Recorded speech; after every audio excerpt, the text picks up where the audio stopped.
Bismillahirrahmanirrahim. Assalamualaikum warahmatullahi wabarakatuh. Nikmat sehat adalah anugerah yang sering terlupakan. Kenikmatan hidup yang paling mahal di dunia ini adalah kesehatan. Sebab sebesar dan sebanyak apapun harta, jabatan maupun kemewahan yang dimiliki seseorang, semuanya menjadi tak berarti jika tubuh dilanda sakit. Dalam kondisi dunia yang semakin tidak menentu seperti saat ini, nikmat sehat terasa semakin berharga. Maka sepatutnya kita mensyukuri nikmat ini sebelum ia sirna. Bayangkan, apa gunanya rumah mewah jika paru-paru tak sanggup bernapas lega? Apa arti kekayaan jika ginjal tak mampu menyaring darah dengan baik? Betapa sering kita baru menyadari nilai kesehatan justru setelah kehilangannya. Allah Subhanahu wa taala mengingatkan kita dalam firman-Nya, A'udzubillahi minasyaitonirrajim. Wa in ta'uddu ni'matallahi la tuhsuha. Innal insana lazalumun kafar. Dan jika kalian menghitung nikmat Allah, niscaya kalian tidak akan mampu menghitungnya. Sesungguhnya manusia sangat zalim dan banyak mengingkari nikmat. Quran Surah An-Nahl ayat 18. Ketika sakit, seseorang rela mengeluarkan seluruh hartanya demi kesembuhan. Harta yang dikumpulkan bertahun-tahun pun terasa tidak berarti dibandingkan dengan nikmat sehat yang sirna. Mari kita renungkan, apakah kita rela menukar penglihatan kita dengan uang 1 miliar? Ataukah kita mau kehilangan kemampuan berbicara demi sejumlah uang? Tentu tidak. Inilah bukti bahwa nikmat kesehatan tidak bisa ditukar dengan materi. Rasulullah Shallallahu Alaihi Wasallam bersabda, ada dua kenikmatan yang banyak manusia tertipu padanya, yaitu kesehatan dan waktu luang. Hadis riwayat Bukhari. Dalam kitab ulama, kitab Mukhtasar Minhajul Qasidin, dikisahkan ada seorang lelaki mengadukan kemiskinannya kepada seorang alim. Si alim bertanya, apakah engkau mau menjadi buta dan diberi 10.000 dirham? Lelaki itu menjawab, tidak. Mau jadi bisu dengan 10.000 dirham? Tidak, jawabannya. Mau kehilangan kedua tangan dan kaki dengan imbalan 20.000 dirham? Tetap dijawab tidak.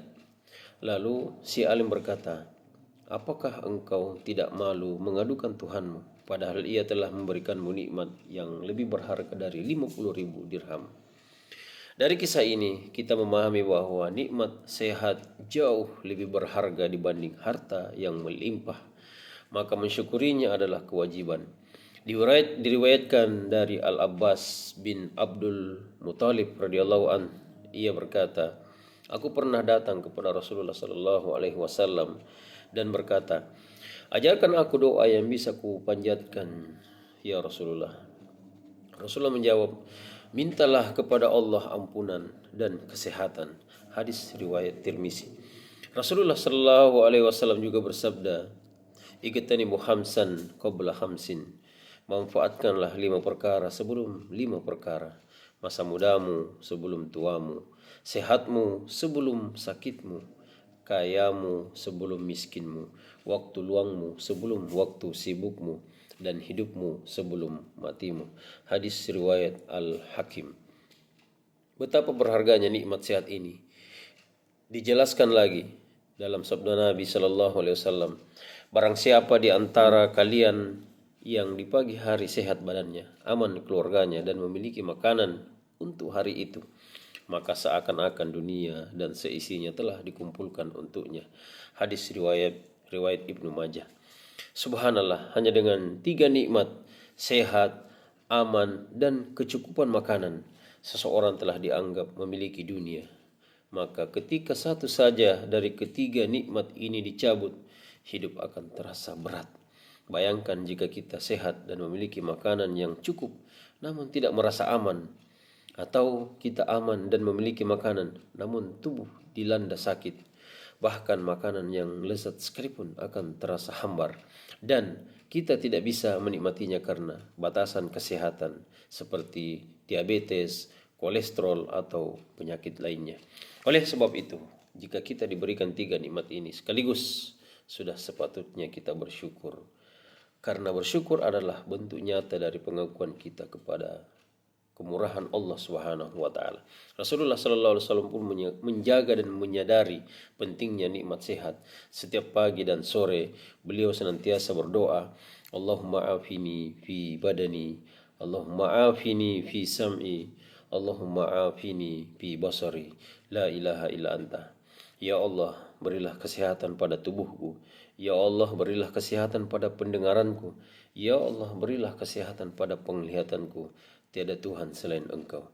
Beliau mengulangi doa ini sebanyak 3 kali di pagi hari dan sore hari.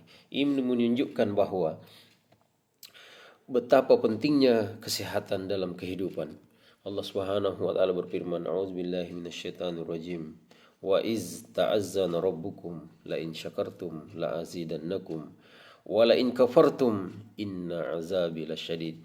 Dan ingatlah tak kala Tuhanmu memaklumkan, sesungguhnya jika kamu bersyukur pasti kami akan menambahkan nikmat kepadamu, dan jika kamu mengingkari nikmatku, kata Allah, maka sesungguhnya azabku sangat pedih. Quran Surah Ibrahim ayat 7. Akhirnya kita perlu mengingat bahwa kekuatan fisik tanpa iman hanya akan menjadikan manusia kosong dan lemah di sisi Allah. Sehebat apapun tubuh seseorang, jika hatinya kosong dari keimanan, maka ia akan roboh dalam kehidupan.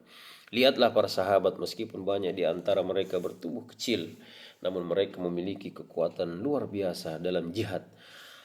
Itu karena hati mereka yang dipenuhi dengan iman dan keyakinan kepada Allah Subhanahu wa taala. Salah satu contohnya adalah Al-Barra bin Malik. Tubuhnya kecil, tapi keberaniannya dalam medan perang menggetarkan musuh. Inilah bukti bahwa kekuatan sejati bukan hanya pada fisik, tapi terletak pada hati yang sehat dan beriman. Mari kita jaga nikmat sehat ini dengan syukur dan amal soleh, agar hidup kita benar-benar menjadi anugerah, bukan hanya bagi diri sendiri, tapi juga bagi orang lain. Wallahu a'lam bishawab.